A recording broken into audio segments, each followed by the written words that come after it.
Kapuso tungod sa tuman ka init nga tiyempo, DOH-6 nagpaandam sa posible pagsaka sa balatian kaangay sang hypertension kag heat stroke. Ini ang gintutukan ni Kim Salinas live sa Barangay Bitoon, Haro, Iloilo City. Kim?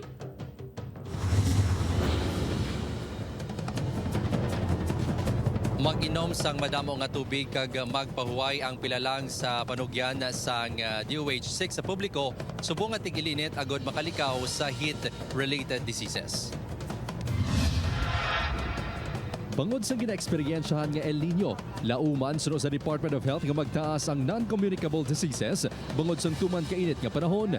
Lakip sa gintumod nga balatian ang hypertension, heat stroke, diabetes, vector-borne diseases kaangay sang dengue, food and water-borne diseases kaangay sang leptospirosis kag cholera, skin kag respiratory illnesses.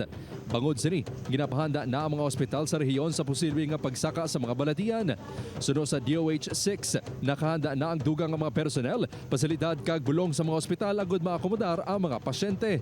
Pinalatakit sa mga additional resources like human resource, logistics natin sa mga health facilities, water source no kay isa sa mga nakita natin nga epekto isang possibly nga limited gid ang water supply naton and ang aton nga power supply. Ginamonitor man sang ahensya kung may pagsaka sa konsultasyon sa nasambit nga mga pamalatian.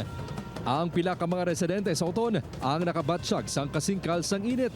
Kaangay na lang sa sini nga mag-asawa nga senior citizens.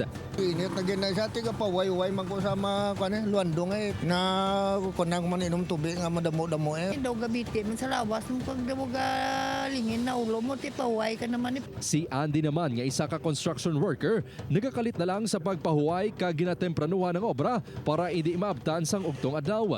Kung pwede kainit nga naman nga batyak man tayo nga isa mga panulukan mga kita mo nagpatigpat ng ano ga pangita mamiando nga pahuway man eh. Abiso sang DOH-6 sa publiko nga mag-inom sa madamo nga tubig, maggamit sang manipis nga padapton, limitahan ang pagpainit kag siguraduhon nga matinlo ang pagaimnon nga tubig. Make sure nga safe ang tubig yung ginakuhaan so may mo nila nga pabukalan ng ilang water anay before consumption and make sure lang nga hindi lang gid sila magstay gid under the direct sunlight sang tamaan kadugay. Sir, dugang nga panugyan sang DOH-6 nga patyon ang wala ginagamit nga suga kag appliances agod hindi na makadugang sa kainit sang tiyempo. Kung maglaay naman ang pangmatsyag, gilayon nga magpakonsulta sa pinakamalapit nga health station. Jert? Madamo gid nga salamat Kapuso Kim Salinas.